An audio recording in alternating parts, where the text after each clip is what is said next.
Notre thème de ce matin, c'est quitte ou double. Être chrétien, c'est comme jouer au quitte ou double. C'est-à-dire s'engager dans un jeu où il n'y a qu'une alternative. Annuler les résultats précédents ou les doubler. Ou bien vous annulez les résultats précédents ou vous les doublez. C'est ça le quitte ou double. Quitte, c'est-à-dire vous venez d'annuler. Double, c'est-à-dire vous venez de les doubler. Les résultats précédents. On ne peut donc être chrétien à moitié. Où l'on se pervertit. On est alors païen ou athée. Ou l'on se convertit avec comme exigence marcher dans la sanctification. Il n'y a que cette alternative. Ou bien. Il n'y a pas de demi-mesure. Résumons notre propos par cette pensée. À la conversion, nous marquons des points. Nous les perdons tous lorsque nous nous pervertissons. Tu t'es converti, tu gagnes 2 points. Tu t'es perverti, tu les perds. Nous doublons les points lorsque nous nous perfectionnons. Lorsque nous marchons dans la sanctification. En d'autres termes, la conversion nous fait gagner 2 points. La perversion nous les fait perdre tous. La conversion, c'est quoi? La conversion, c'est le changement positif. La perversion, c'est le changement négatif. Changement positif, c'est-à-dire, tu étais ténèbres, tu deviens lumière. Là, tu t'es converti. Tu gagnes 2 points. Perversion, tu étais lumière, tu deviens ténèbres. Tu t'es perverti, tu perds les points. Voilà ce à quoi le Seigneur nous appelle. Et voyez l'exigence du message de la première lecture aujourd'hui. Donc Dieu nous appelle d'abord à la conversion. Avant de rencontrer Dieu, on vit comme on veut. On vit en désordre. On fait ce que bon nous semble. Jusqu'au moment où on le rencontre. Et quand on le rencontre, on se tourne vers lui.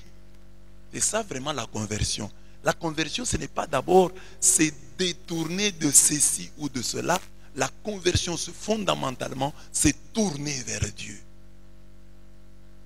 Et ça, l'erreur de beaucoup de chrétiens. Ils ont cru qu'ils se sont convertis. Le jour où ils ont abandonné ceci, ils ont abandonné cela. Mais est-ce qu'en abandonnant ceci, en abandonnant cela, t'es-tu réellement tourné vers Dieu? On peut trouver dans l'église des gens qui ne fument pas, des gens qui ne boivent pas, mais qui n'ont aucune vie de Dieu en eux. La religion ou la foi, c'est pour eux comme dans ma vie, j'ai comme principe, je ne peux pas voler. Il y a des gens qui ont des principes comme ça sans être des chrétiens, qui ne volent pas, qui ne trichent pas. Pas parce qu'ils sont chrétiens, mais parce que c'est un principe moral. Mais le chrétien, en se convertissant, se tourne vers Dieu. Et en se tournant vers Dieu, il se détourne du mal. C'est en se tournant vers Dieu qu'il se détourne du mal. Parce que Dieu est le suprême bien. Le bien suprême, c'est lui. Alors quand vous vous tournez vers lui, vous vous détournez du mal. Regardez la place de Dieu dans votre vie. Il y a des chrétiens dans la vie de qui Dieu n'occupe aucune place. Dieu n'a pas de place dans leur vie. À la place de Dieu, là, ils ont mis autre chose. Ils ont mis peut-être le pasteur. C'est celui-là qu'ils craignent. Mais pas Dieu. Parce que Dieu est dans votre vie. Vous allez commencer à réfléchir autrement. Ce matin, c'est lui dans la main de qui se trouve mon existence. Voilà. Quand quelqu'un s'est converti, on sent ça. Lui-même le sent et son entourage le sent. Paul le disait. Paul avait lui-même senti qu'il avait changé. Il dit, mais tous ces avantages dont j'étais pourvu, je les ai considérés comme des avantages à cause du Christ. Bien plus désormais, je considère tout comme des avantageux à cause de la supériorité de la connaissance du Christ et Jésus, mon Sauveur. À cause de lui, j'ai accepté de tout perdre. Je considère tout comme déchet afin de gagner le Christ. Philippiens 3, 7 à 8. Paul est conscient de sa métamorphose. Il est conscient qu'il a changé. Parce que lui a renoncé à des avantages. Nous, on nous invite à renoncer à de mauvaises choses. Mais lui a renoncé à ce qui était avantageux pour lui. Et il considère comme désavantageux ce qui autrefois était avantageux pour lui. Mais ses contemporains sont aussi conscients de son changement, de sa conversion, de sa métamorphose. Il les dit en Galates 1, 23-24. J'étais personnellement inconnu des églises de Judée qui sont dans le Christ. On y entendait seulement dire que les persécuteurs de naguère annonçaient maintenant la foi qu'alors ils voulaient détruire, et elles glorifiaient Dieu à mon sujet. Les gens ont entendu parler que celui qui autrefois nous persécutait est devenu le héros de la foi qu'il voulait détruire. Et elle glorifiait Dieu à mon sujet. Les églises de Judée glorifiaient Dieu à mon sujet. Ah, que Dieu soit loué. C'est lui qui nous persécutait aujourd'hui, il est devenu notre frère. Que Dieu soit loué. Les gens ont vu que l'ancien persécuteur est devenu le héros de la foi qu'il voulait détruire. Nous appuyons sur l'exemple de Paul. Nous disons que la conversion est un transfert à travers lequel nous passons de l'empire des ténèbres au royaume du Fils de Dieu. Transfert. La conversion est un transfert. Tu quittes une équipe pour une autre. Tu étais dans l'équipe des voleurs, des malhonnêtes. Tu entres dans l'équipe des hommes justes, des hommes honnêtes. Tu quittes l'équipe des paresseux, tu entres dans l'équipe des travailleurs. Transfert. Tu quittes l'équipe des retardataires, tu entres dans l'équipe des ponctuels. Tu étais dans l'équipe des impurs, tu entres dans l'équipe des purs. Tu as quitté une équipe. Et vous ne verrez pas un joueur, comme aujourd'hui nous avons Luis Suarez, il a quitté Barcelone. Il ne va pas quand même aller un jour, oh, je vais m'entraîner à Barcelone. Non. Oh, je porte si les fanatiques de l'Atlético le voient même porter une vareuse de Barcelone, ce sera un scandale, ce sera un problème. Donc il n'a vraiment pas quitté. Même si par ailleurs, quand il marque un but contre Barcelone, il ne doit plus se réjouir. Mais il est content, il marque quand même. Mais il ne peut pas se réjouir à mort du fait que bon, il était quand même barcelonais. Mais il a quitté. Il a quitté. L'équipe n'est pas une mauvaise chose. Mais nous quittons le camp du diable. Luis Suarez a quitté une équipe. Mais il y a des choses qu'il ne peut plus faire. Parce qu'il a quitté l'équipe.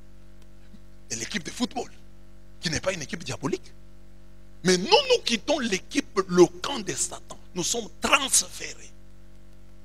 Mais nous continuons à fréquenter cette équipe-là, à aller nous entraîner là-bas, et parfois certains matchs, nous livrons. Hein? Donc on va là-bas, un jour, Suarez qui a quitté Barcelone, mais Barcelone contre Real Madrid, vous voyez Suarez là-bas, il joue contre Real Madrid. On dit, mais pourquoi tu es ici? Ah, moi j'ai toujours été contre Real Madrid, comme il joue contre Barcelone, je viens encore jouer. Non? Toi tu es de l'Atlético. Parce que vous comprenez ce que c'est? L'image du transfert. Nous avons été transférés. Donc, tu ne peux plus jouer dans l'autre équipe. Parlant aux convertis de son temps, Paul disait, vous remercierez le Père qui vous a mis en mesure de partager le sort des saints dans la lumière. Il nous a en effet arrachés à l'empire des ténèbres et nous a transférés dans le royaume de son Fils bien-aimé. Colossiens 1, 12 à 13. D'après le texte de la première lecture de ce jour, la conversion, le changement positif, annule, abroge tout notre passé lourd et pécamineux. La conversion donne une nouvelle identité et un nouveau statut aux pécheurs d'hier. Elle rend nulle et sans effet toute condamnation à mort qui pesait sur lui. Quand ton méchant, s'il renonce à tous les péchés qu'il a commis, observe toutes mes lois et pratique le droit et la justice, il y vivra, il ne mourra pas. On ne se souviendra plus de tous les crimes qu'il a commis. Il vivra à cause de la justice qu'il a pratiquée. Prendrai-je donc plaisir à la mort du méchant, oracle du Seigneur Yahweh, et non pas plutôt à le voir renoncer à sa conduite et vivre? Et si le pécheur se détourne du péché qu'il a commis pour pratiquer le droit et la justice, il assure sa vie. Il a choisi de se détourner de tous les crimes qu'il avait commis. Il vivra, il ne mourra pas. Quand les pécheurs se détournent, voilà la conversion. Dieu oublie son passé. Il dit non, non, il a changé. L'épée de Damoclès qui était suspendue sur lui n'est plus là. Dieu l'enlève. Il n'est plus condamné à mort. Non, il s'est converti. Dieu lui donne un avenir. Dieu abroge son passé et lui donne un avenir. Voilà la conversion. Quand vous êtes transféré, vous quittez un royaume pour un autre, Dieu vous donne un avenir. Il annule votre passé. Ce que le Seigneur souhaite aux pécheurs, c'est la conversion et non la mort. Jésus ajoutera un élément poétiquement fort. C'est ainsi, je vous le dis, qu'il y aura plus de joie dans le ciel pour un seul pécheur qui se répand que pour 99 justes qui n'ont pas besoin de repentir. On dit au ciel il y a la joie. Quand un seul pécheur se convertit, au ciel il y a la fête. C'est ça qu'on souhaite. Quoi de plus normal pour Dieu et partant pour nous qui sommes ses représentants de voir les gens convertis. C'est tout ce que nous voulons. Que les gens changent. Alors, si les gens se convertissent, Dieu est content. Et nous avec. Parce que on a vu quand Paul s'est converti, les églises des Judées glorifiaient Dieu à son sujet. Parce qu'il s'était converti. Gardez de la conversion cette image. Transfert. Si vous gardez seulement l'image du transfert là, vous avez compris. Donc nous avons quitté une équipe pour une autre. Quand on quitte, on quitte. Et l'image est faible parce que l'équipe c'est quelque chose de bien. Mais nous disons ici que nous avons quitté le camp des sorciers. C'est comme quelqu'un qui quitterait le camp des sorciers. Qui dirait, oh j'étais sorcier, j'ai quitté la sorcellerie, j'ai abandonné la sorcellerie. Mais il dit, mais de temps en temps j'y vais un peu pour ensorceler un peu même les oiseaux. Non, tu es sorcier. Ah non, je rentre de temps en temps pour... Non, tu as quitté, tu as quitté. C'est quitte ou double. Ou bien tu quittes, ou bien tu doubles la sorcellerie. Il dit non, j'ai quitté un peu.